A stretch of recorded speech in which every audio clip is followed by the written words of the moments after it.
Welcome to the video Introduction to Fractions. Fractions are just another way to represent division. For example, 5 divided by 7 is the same as 5 over 7 with a little line in between. So this is the fraction form of 5 divided by 7. We can call it 5/7, or we can even call it 5 divided by 7, or 5 over 7. Now the top part is called the numerator, and the bottom part is called the denominator. The denominator describes the number of pieces it takes to make one whole piece. Remember, a fraction is a part of a whole. It isn't a whole number. It just represents part of a whole. And the denominator tells us that in this case, we need 7 pieces to make one whole. The numerator tells us how many of those pieces we have. Another way to think of the denominator is to think of it as a representation of the size of the pieces that we have. Let's look at this shape. This shape has been divided into 5 equal pieces. Each individual piece can be described as 1 divided by 5, or pronounced 1/5. Of the entire shape. If we divide the same shape into 12 parts, or 12 pieces, we can see that each piece is smaller than before, when we only had 5 pieces. In this case, each piece is 1 divided by 12, or 1/12 of the entire shape. In this example, the shape has still been divided into just 12 slices, or 12 pieces, but this time we've removed 3 of those pieces. These 3 pieces can be represented as 3 out of 12, or 3 divided by 12. And we can call that 3/12 with a th on the end. The THS makes the th sound. Similarly, we can say that there are 9/12 still remaining. Here's another shape. This time it's been divided into 7 slices. And we've taken out 2 of the slices. So 2/7 are removed and 5/7 still remain. So far we've used shapes to help us understand fractions, but here's another representation. Here's a line, up here, this black line, and it has been divided into 6 equal parts. Each segment is the same length. We can say the first segment is 1 out of 6 parts, or 1/6 of the whole. If we put 2 segments together, we have 2/6. 3/6 is halfway, right here, and so forth. The whole line is the same as if we have 6 of the 6 segments, which equals 1 whole. Another way to think of fractions is as part of a set. For example, here's a box of crayons. The entire box is made up of 7 crayons. So each crayon is 1 out of 7.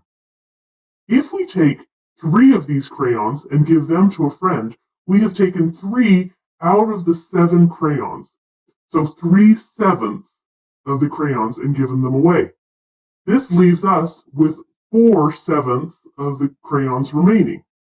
Because once again, 7 crayons make a whole, and we still have 4 of them. A full box still takes 7 crayons, but our friend has 3 of the 7.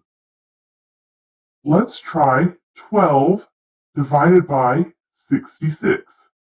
If we break 12 down into its prime factorization, 12 is 2 times 6, and 6 is 2 times 3.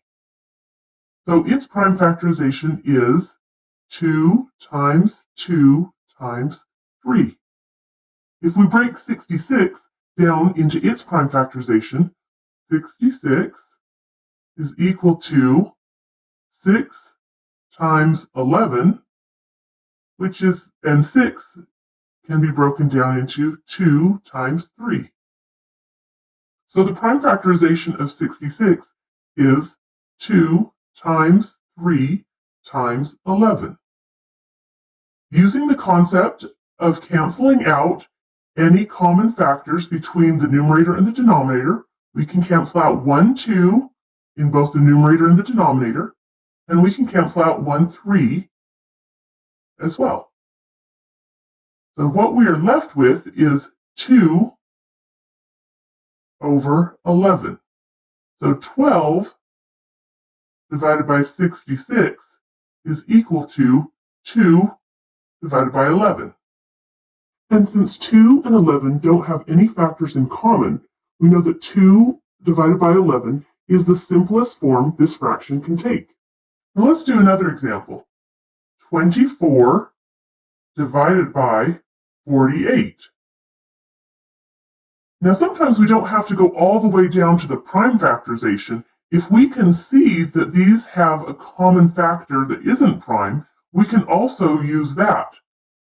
For example, 12 times 2 is 24, or in other words, 2 times 12, and 4 times 12 is 48. 4 times 12. Well, 12 and 12 can cancel, because 12 divided by 12 is 1. We can cancel out our 12s, and we're left with 2 divided by 4. But we also know that 4 is a multiple of 2. So this is actually equal to 2 over 2 times 2. Once again, we can cancel 1, 2, because there's a 1, 2 in the numerator. We can cancel out one of the 2's in the denominator. And we're left with what looks like nothing in the numerator. But don't forget, this is actually equal to the same as times 1. So we don't, just because we've canceled out in the numerator, doesn't mean that we have a 0. Because 2 divided by 2 is actually equal to 1. There is still a 1 in the numerator.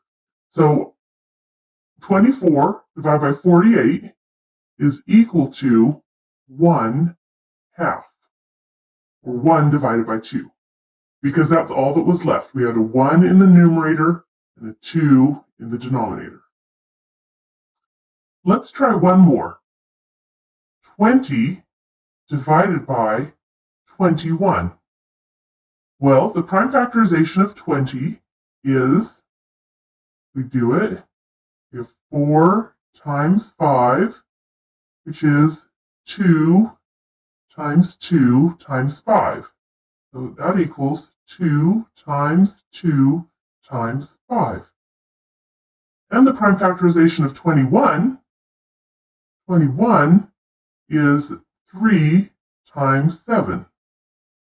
So 3 times 7. Now notice, there are no common factors between the numerator and the denominator.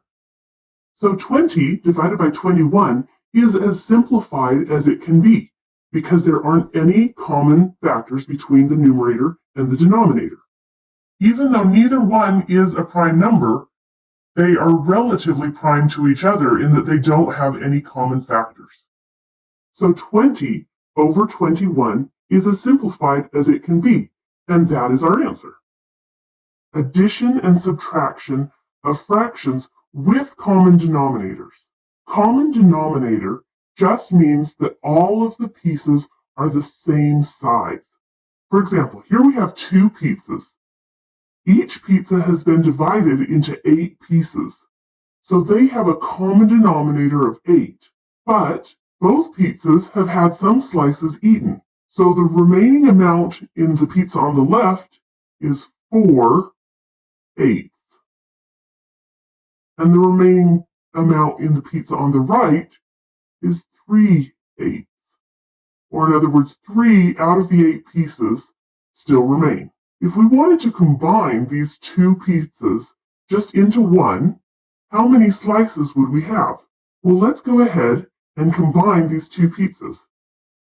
Here we see, if we put all of the slices together, we have 7 out of the 8 pieces. So somehow 4/8 plus 3/8 equals 7/8. Well, 4 plus 3 equals 7, and the denominator stayed the same because we didn't change the size of any of the slices. So from this we see that as long as the shapes or our slices are all the same size, or in other words, as long as the denominator is the same, we can add the numbers in the numerator. 4 plus 3 is 7, and all of the pizza slices are the size of 1/8 of a pizza. So we have 7/8 left over. Now let's suppose we have 7/8 of a pizza, and we want to give 3/8 of the pizza away. How much would be left? This is the same as 7/8 minus 3/8. Now once again, since we're talking about each slice being the same size, so all of these slices are only 1/8 of a pizza, it's easy for us to calculate. And we can just take away our 3 slices, and we're left with 4 slices. So the answer is 4/8. So 7/8 minus 3/8 equals 4/8. And here we have our representation of 4/8. But notice this is the same as 1/2. This makes sense because 4 is 2 times 2, and 8 is 2 times 2 times 2. If we break it down into its prime factorization, 2 divided by 2 is 1, and 2 divided by 2 is 1, and this is the same as times 1, so 1 over 2 is what is left, which equals 1/2. Here's another example of 2 pies. These pies have been divided into 5 equal pieces. The number of slices in the pie on the left is 2 out of 5, or 2/5 of the pizza remain. And the pie on the right has 1 out of 5 pieces, or 1/5 of the pizza. Now if we want to combine the two, we can do that because all of their slices are the same size. We bring this one over. The two combined equal 3/5, or 3 out of the 5 possible slices. So now we have 3/5, or 3 out of 5. And let's say we want to take away 2 out of the 5 slices and give those to 2 friends. How many would we have left? How many slices would we have left? Once again, since all of the pizza slices are the same size, and that's a really important feature in that the denominators have to be the same when doing addition or subtraction. As long as all the pizza slices are the same, if we take away 2 out of the 5 pieces, grab it and take away 2, move it over here, we're only left with 1 slice. So the answer is 1/5. And I'm referring to this 1/5 over here, because we took these 2 away. So again, as long as the denominators are the same, we can subtract the numerators. So 3 minus 2 equals 1. We're left with 1/5.